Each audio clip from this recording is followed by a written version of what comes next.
Introduction. So hey everybody, some of you faces I know, some are new. Like Jeff said, my name is Jessica. I've been here for 5 years, and today I'm going to be talking to you about the aquatic plants community out at Gaston and some of the survey results that we found last year, and then I'm sure what most of y'all are here to hear, the treatments, the planned treatment for this upcoming year. All right, so here's kind of an outline of what we're going to talk about. We're going to talk about general vegetation survey results and efforts, and then we're going to get into the monitoring and treatment efforts for our 2 problem children, Hydrilla and Lindia. All right, so first let's talk about this fall volunteer survey. There we go. It was conducted this year from August to November. We started a little bit early to be able to get it done a little bit earlier.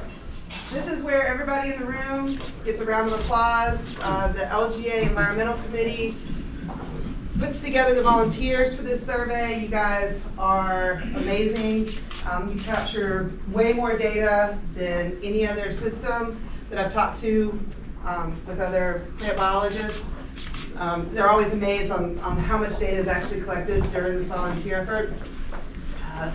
Environmental Committee has that big push to recruit the volunteers. It's months of prep, multiple coordinators, a lot of chaos, but it always ends up in really good results. This year, we had over 150 individual volunteers. All right. So that goes to effort. Representing 85 individual teams that were out there on the lake this year. Total volunteer hours was 572. This includes like prep time. We kind of add an hour to each of the survey trips, but you spent a total active survey hours of 235 hours. That's actually you out there on the lake throwing that rake, so that is awesome. This year we collected a little over 6,000 points. You guys collected about 6,000 of them. So just to think about that, 6,000 rake tosses, at least at a minimum, were conducted over the fall. That's a lot of data. It's fantastic. So good job. Lots of kudos. Wanted to make sure that we highlighted that. So what did you guys capture? Well, 82% of those sites contain some sort of vegetation. This is increasing every year that we do it. We break this plant community up into 4 different groups. We have our emergent species that are along the shoreline. The part of the plant is sticking up. We have our submergents, where the entire plant is underneath the water column, floating, as some kind of floating leaf species, and then our algae species, okay? So as you can see from this graph, your emergent species is making up most of your plant community, and that's highly represented by our water willow species. And then we have our second biggest group is our algae species, represented by both a native and a noxious species, that we'll get into. When we were looking at these different groups over the last couple of years, these trends are pretty much the same, right? Our emergent species have been dominant. Our floating leaf and submergent species have been kind of suppressed. That's of no concern, because for our hydrilla management program that we have out here, we have a high stocking rate of grass carp. Okay, so with that management program, you would expect to see these species to be suppressed, because if there's no hydrilla to eat, grass carp are going to switch to other species that are within this group. All right, so our number 1, as I mentioned earlier, species that's found around the lake is water willow. But coming in second is a tie between a native algal species in Cara, and then our noxious species of Lindia. And here's a map showing the distribution of water willow throughout the lake. Each of these green dots represents a site in which water willow was detected.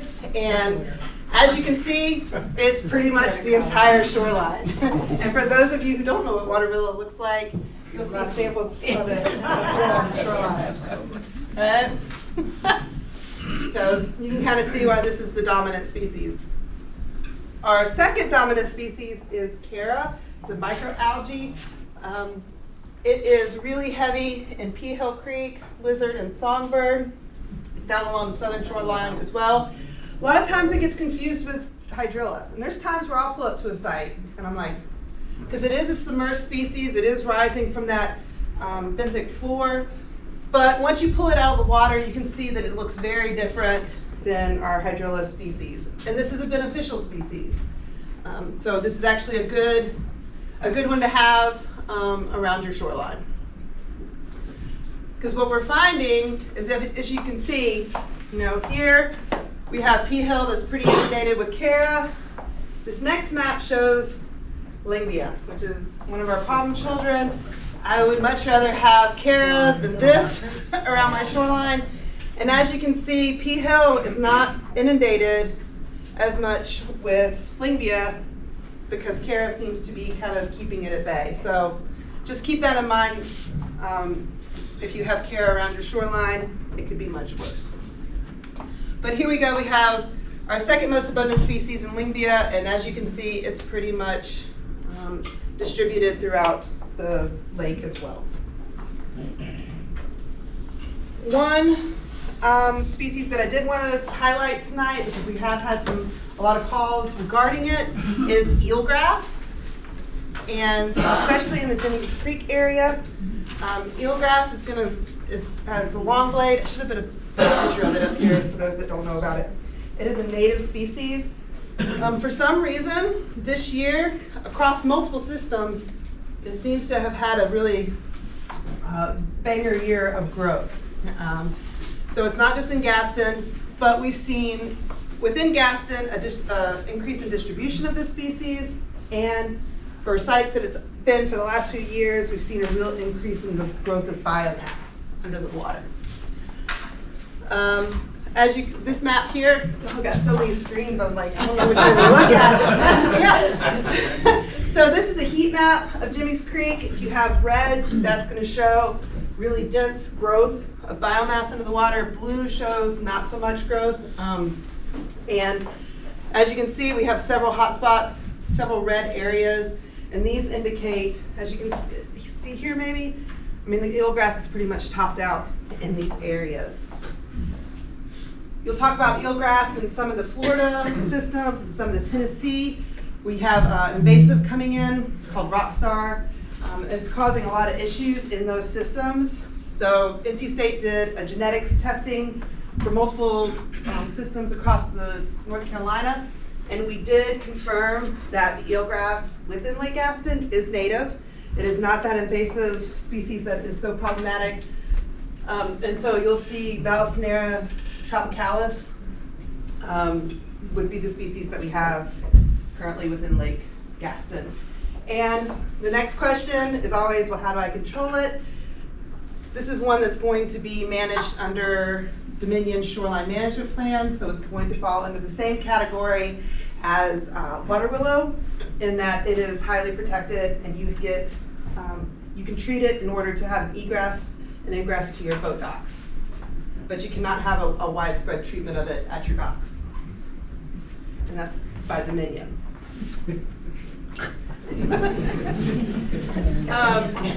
So here's a graph that kind of shows the acreage of eelgrass over the last few years, and we have had quite a spike in 2023.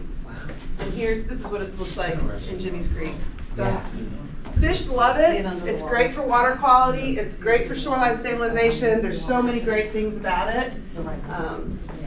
But yeah, not so much when, I guess, it's around your dock. So now let's move into our monitoring and treatment efforts. First, I like to highlight, I get to be the deliverer of great news sometimes, but it really comes, this whole effort is a very collaborative effort. I like to highlight that in these types of meetings. NC State, we provide the expertise, the manpower, the research within this aquatic plant community, our aquatic plant management program, but we have the Lake Gaston Weed Control Council. They are the funding source for these efforts. They cover funding for surveys, for treatments, and for the research that goes on. And then of course you guys, right?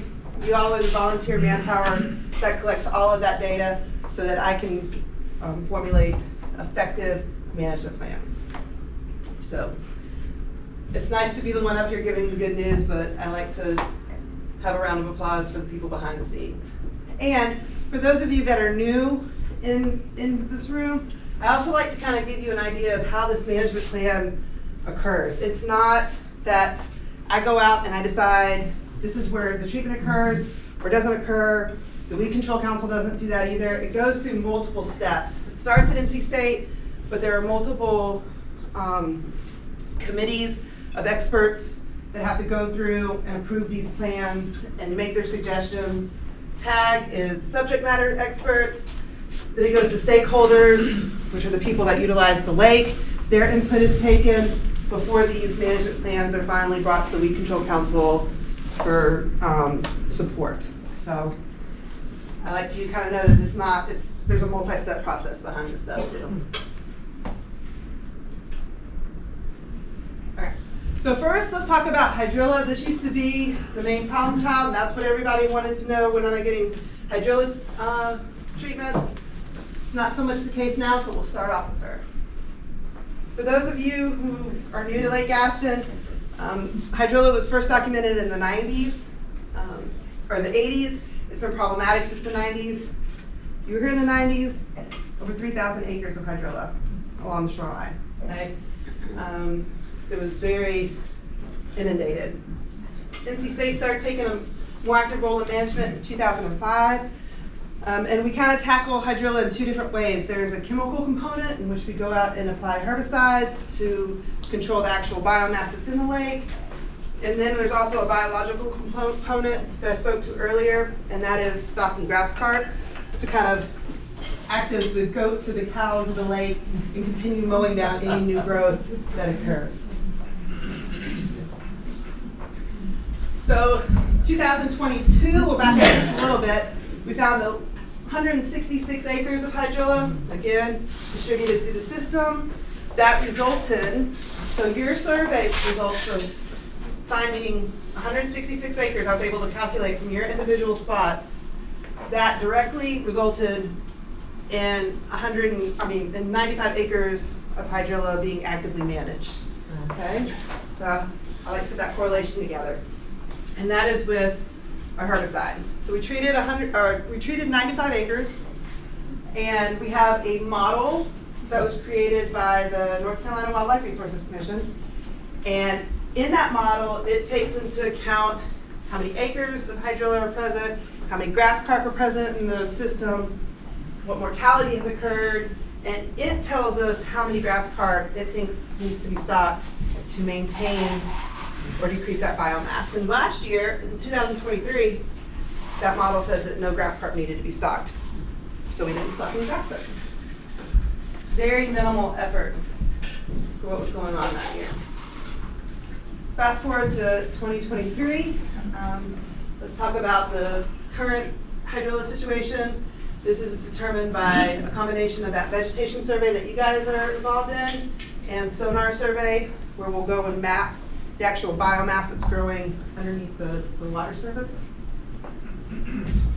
And so for 2023, we found our acreage has increased slightly. We're up to 329 acres. Still not anything near what it used to be. And as you can see from this map here, it's still slightly distributed throughout the entire system, but really in specific areas. At the end of those. Everybody's trying to find your house, aren't you? I'll leave it up there for a second. Why would it be up at the end of coves? Okay, shallow water. Yeah. Okay.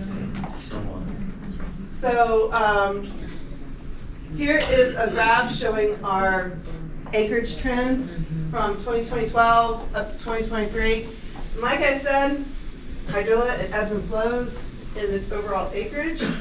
We've been low for the last few years, and it did increase slightly.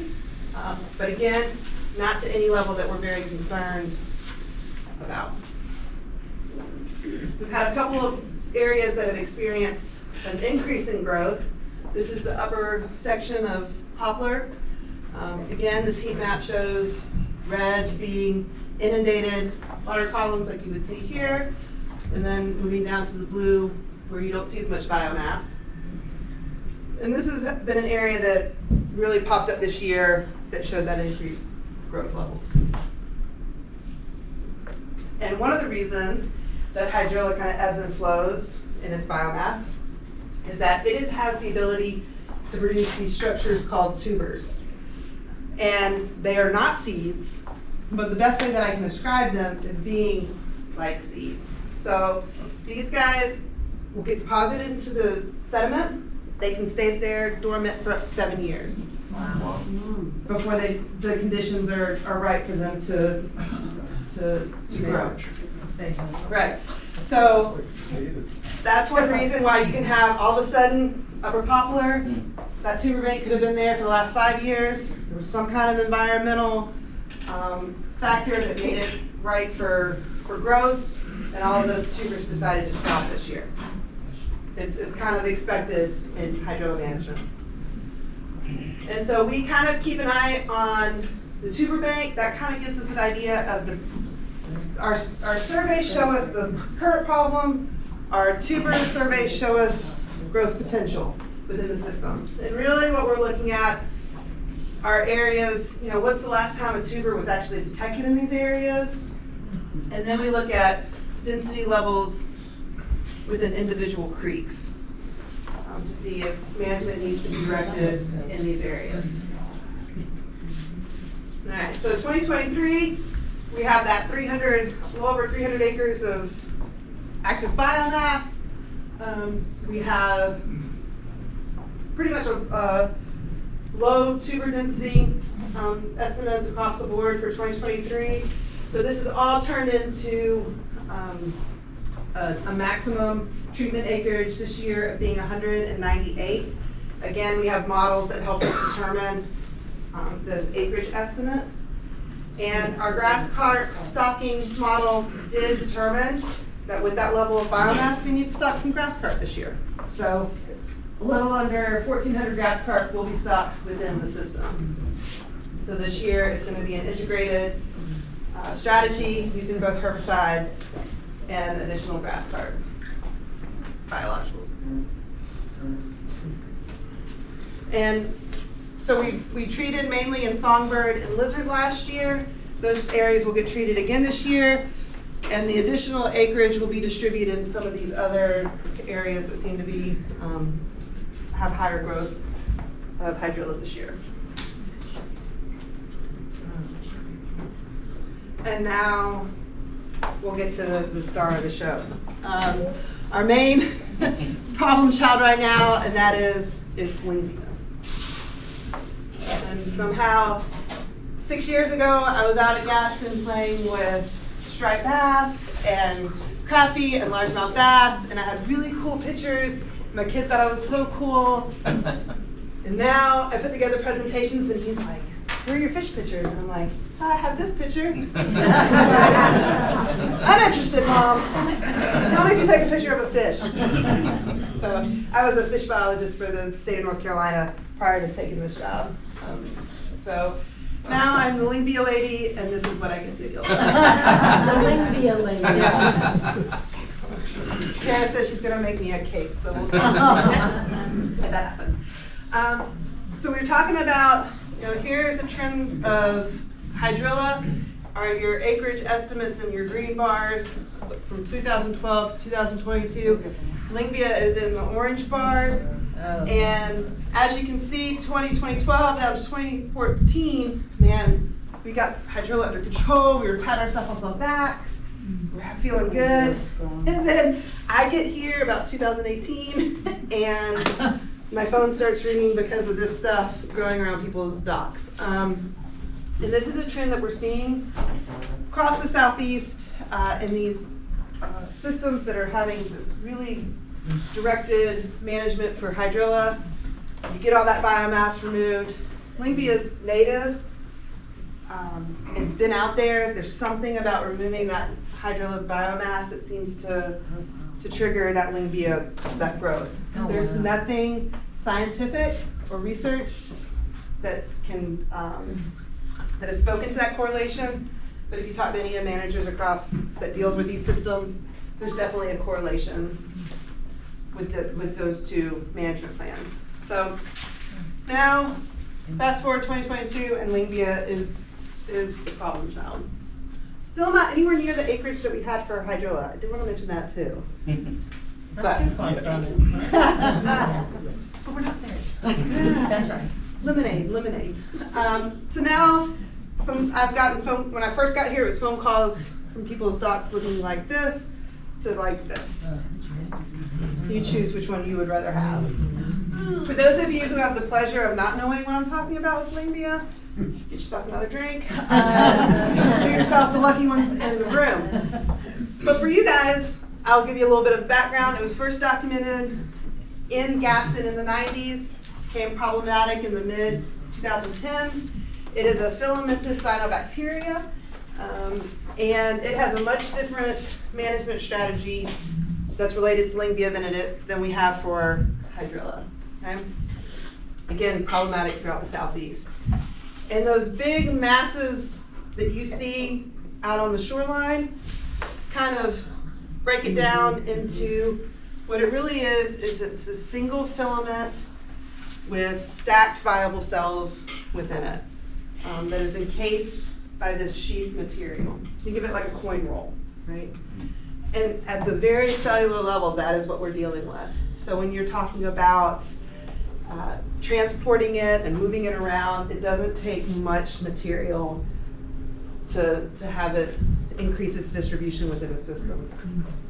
And it's very problematic to manage because unlike hydrilla, where we go out and we can put a chemical, a herbicide on hydrilla, and it starts to decrease that biomass, and by the end of the treatment, that biomass is gone, the problem's gone from a homeowner's perspective.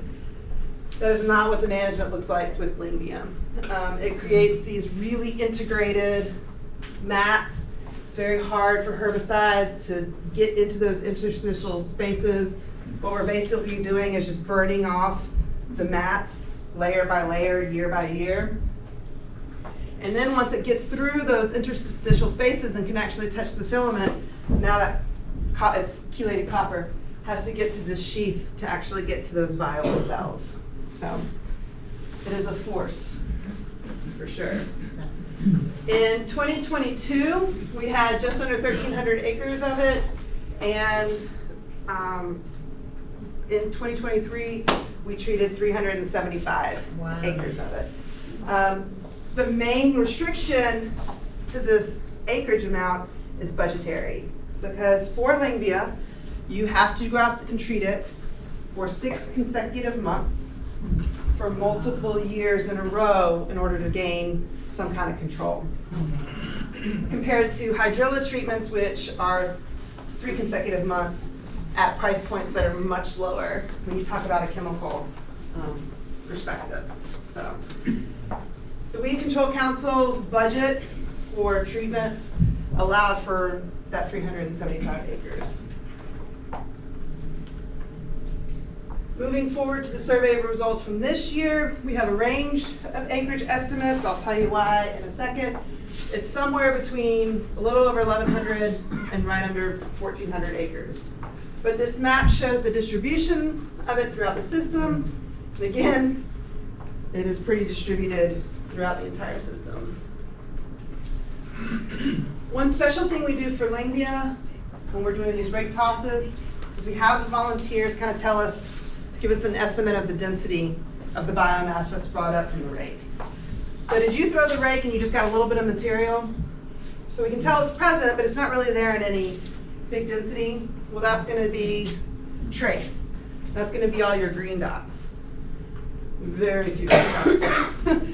Our orange dots are sparse to moderate densities. That's when we're throwing the rake, and it's got some material on it. And those are your medium density levels for these mats. And then the red dots that are throughout the system are when you throw the rake and you're inundated in mat material. So that indicates that there's very dense growth occurring in those spots.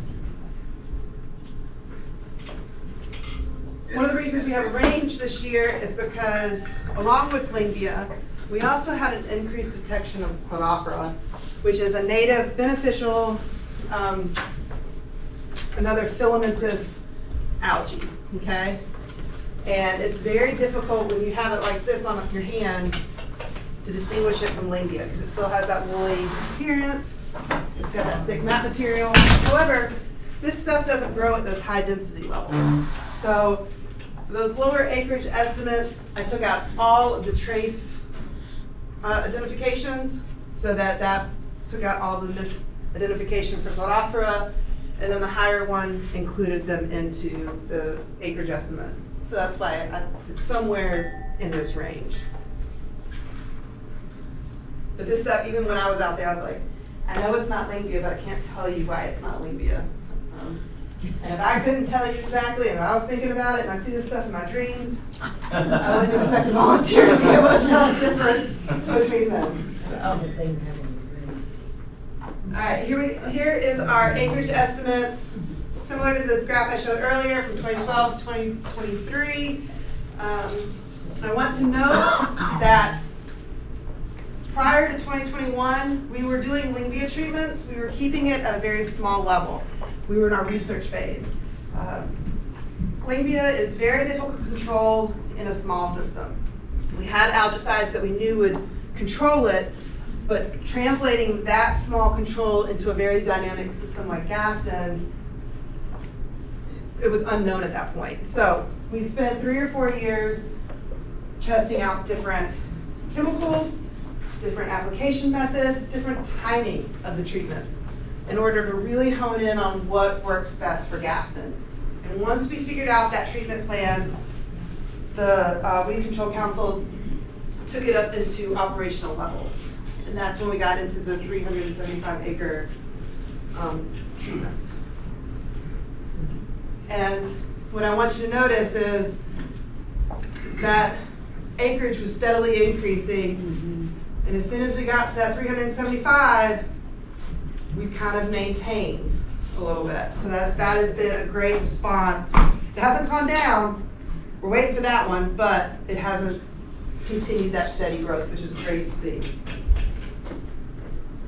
And this kind of shows you that treatment timeline. We were treating 100 acres from 17 to 20. 2021 we went to 300, 2022, and 2023 went to that 375, 376 mark. So steadily increasing, and we're seeing results, right? This is a site in Pretty Creek, 2018. Shortly after I got here, and I was like, oh, do what? This is what it looked like. Fast forward to 2022, this is that same dock, and I don't know if y'all can see it with the 20 screens that get around, but there's these little black indentions. Those are fish beds. So from a fish biologist perspective, I was like, this day jazzed me up. I was like, that's what we want to see. Right. Fish have reclaimed that habitat. The thing you don't want to see is the time frame, right?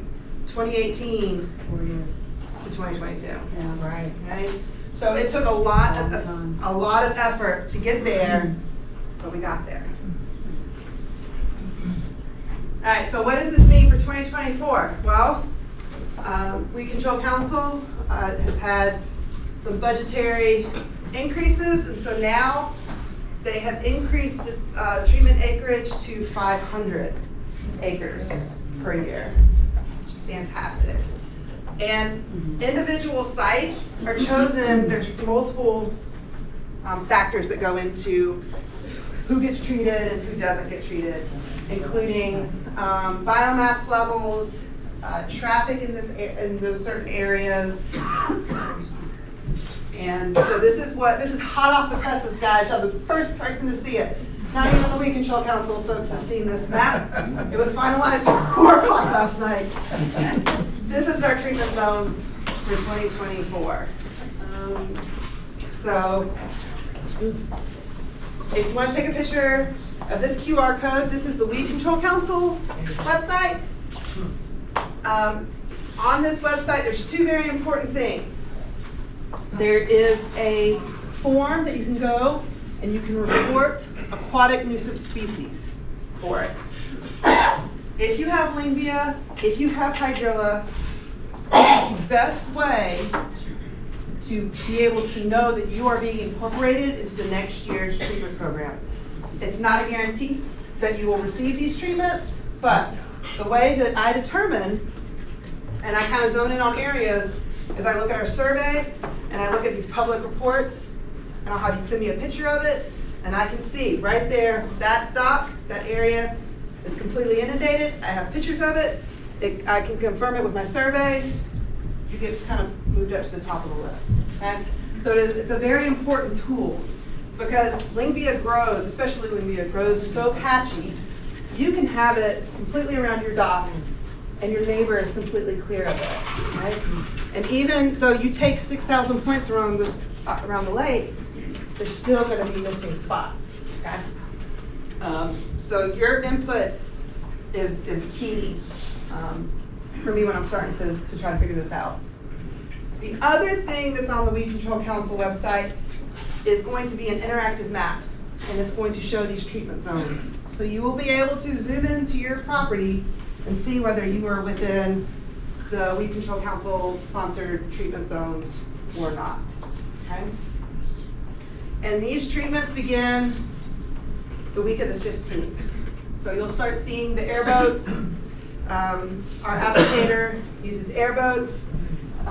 And so if you see that, if you see the blue hue behind the airboats, this is the chelated copper. That's what color it is. Don't be afraid. It has no restrictions in terms of swimming, fishing, or irrigation associated with these treatments. So these are all EPA approved for aquatic use algicides. Okay? So that blue hue is to be expected. And the color moves out within a couple of hours, and the copper really moves out of the system within a day or two. And this is what that, when you go to that integrated map, this is what it's going to kind of look like. So you can really see, you can tell down to the dock who's included and who's not. Now, if you want to take a picture of this QR code, which I'll leave up, this is the integrated treatment map. This is a link to that integrated treatment map. I apologize for the brown polygons. I was not able to figure out how to adjust it to be yellow or a bright color, but if you want to see tonight, again, y'all are the first people to see this. You can take a picture of this QR code and you can tell whether your property is within the treatment zone for this year. As I said, 6 consecutive months of treatment. They're going to occur mid-month, and they're going to occur sometime, weather permitting, during these weeks right here. Yeah, it's a lot of effort, but it's worth it. So that's it. That's the end of my portion of it. I can leave. Did I make it under? Lock the doors. I got it. Minute mark. So I can leave it here. This is my email. If y'all want to come up later and take a picture of this one, if you're interested in the treatment map, I can definitely switch it back. All right, Jeff, did I do it? Very good. And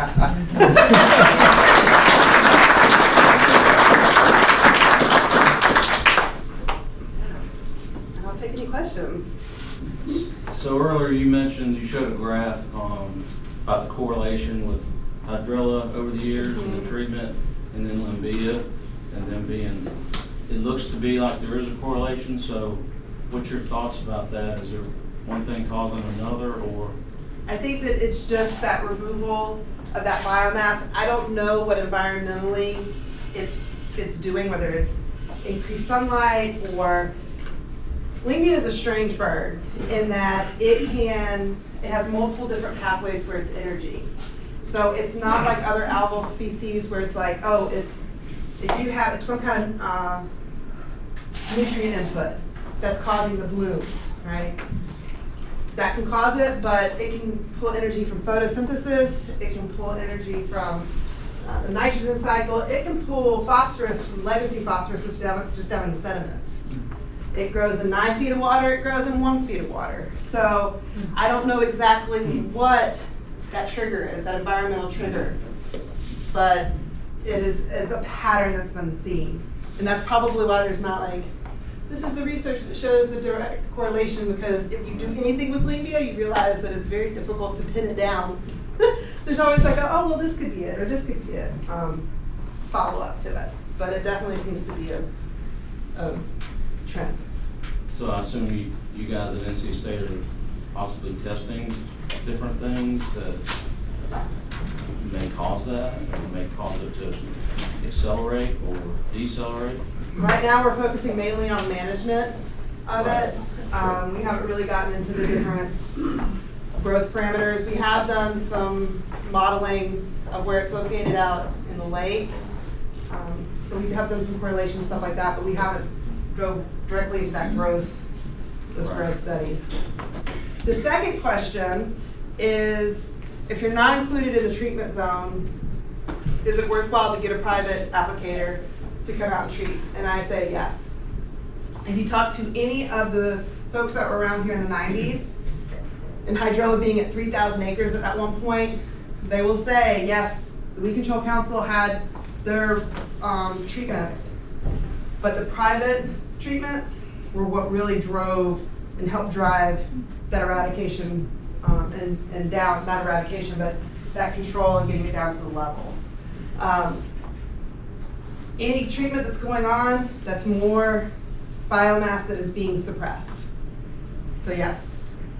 And Jessica, that treatment would be the same every mid-month for 6 months. You would do that privately as well? So private has their own system. Okay. I'm not going to speak to what company to use, what methods they use. I can tell you what company we use, what products we use, and our methods that we use, and we've seen results. But some of the private companies, they'll do 3-month treatments, they'll do 4, they'll do 6. They use their own chemical treatment combinations. We use Aqua Services, the company that is bidded with the Weed Control Council is Aqua Services, and if you say we would like the same treatment as NC State, then they would be able to do that for you. They would know all of our protocols. But again, talk to your neighbors about which companies to go to and the benefits and the non-benefits of each of them. Jessica, any kind of special triggers that causes Lingia to grow? There's a lot of factors into it. There's not a specific trigger that we know of that I can say, well, it's going to be, X, Y, and Z. For the surface mats, so the benthic mats are persistent year-round, right? I can go out in December, throw a rake, and pull up Lingia just as well. Well, not just as well, but I can pull it up in December as I can pull it up in July. Okay, so those benthic mats are there year-round. You just don't know they're there because they're underneath the surface and they're not bothering you. Those surface mats, they start to grow and proliferate when the water hits. I can always tell when the water hits about 65 degrees at Gaston without having the thermometer in the water, because that's when the phone calls start coming. And that whether it's a temperature trigger, whether it's a light trigger, those warmer summer months is what triggers those surface mats to come to the surface. And that's when you see it. So that's when you know it's there. But it's there beneath the surface the whole time, the whole year round. Now, Okay, thank you. you're welcome. It gets inundated in the mud in the winter, so you may not, just because you throw the rake and it doesn't come up doesn't mean it's not there. It is more difficult to sample it in those winter months. But the main growth does occur in those warmer months. About how deep are those mats? I found them up to 9 feet in Okay. Gaston. Wow. Yeah. Yeah, and you can see them if you have a ranch unit and you put on your sonar. You can definitely see if you go over a mat where it's coming up from the bottom, especially that July, August. And I was like, no way, this is 9 feet of water. We threw the rake, and sure enough, there it was. I'll have times where people will complain about it at the dock, and I'll go throw along that shoreline all day long. No mat material. I throw at the end of the dock, and there it is. Yeah. Yeah, so the question I had is, because I know that as a fisherman, I see it deeper. You know, fishing 9, 10, 12, 15 feet of water, I can go, pull back some. The question is, does it move up to the shallower water? Do we know how it migrates, or have any feeling for that? No, I don't know what triggers make it. Sometimes you go to a spot and it likes that deep water and you don't see it along the shoreline. Sometimes in these back of these coves, that may be more of a wind wave action of moving those surface mats, and that's where it's getting caught up. And those emergent plants are in that shallow area, and that's where you see it going. No, I can't tell you a specific reason why it's where it is. And in some areas, it's like it's really happy and it's acting completely different. And we've done nutrient studies, we've done, water quality parameters and all these different things, and there's not a specific, oh, this is why it's growing this way here and not here. It's all a little bit different. So you can be in a cove that's completely developed, new houses, 60-year-old houses with old septic tanks. You can be in a cove that is not developed at all. And it can be inundated or not inundated. So, yeah, it keeps me guessing. Are there any other lakes in our country that have limbia as bad as we do? Yeah, yes. Go down to Tuckertown, go down to Baden, and they are, the good thing that you guys have is that you are starting to become the poster children of how treatments work. I have been this past year, I've been in so many meetings that have not been Gaston related, that have been Lingbia related. That's why they're calling me the Lingbia lady. I'm always getting pulled in these things. And this is our problem. We're completely inundated. How do we treat it? How do we pay to treat it? Who does, and they're starting to go through all the processes that you've already gone through. Your treatment program is starting to run very smoothly. I wish we had endless amounts of money and we could just do it. Yeah. We are budgetarily restricted, but you guys are in a very good place right now. Norman's got 10 acres right now, and they're starting to get fired up. So yes, it is across the southeast. Any federal government aid? No, not at this point. And there you start getting into the funding issue, and that's part of the problem. Is that unlike hydrilla is a federally noxious weed, right? And so it has government funding and cost sharing that can occur for treatments, right? Lingbia is not an invasive species. And so it does not have the same cost sharing at this moment abilities as some of our other guys. As homeowners, stakeholders, volunteers at Lake Gaston, what can you do to help promote and contribute, there we go, to the aquatic plant management program? The first thing you can do, the active thing that you can do, is become part of this volunteer survey, okay? That is crucial in the management. You can work on best management practices around your actual properties, right? Try to limit that nutrient input, create buffers along the shoreline, don't let leaf litter or any other lawn clippings into the lake. Try to keep your little section of the lake as clean as possible. And then from a legislative perspective, talk to your legislators in trying to figure out this problem of being able to cost share treatments for Lingbia. Does that cover?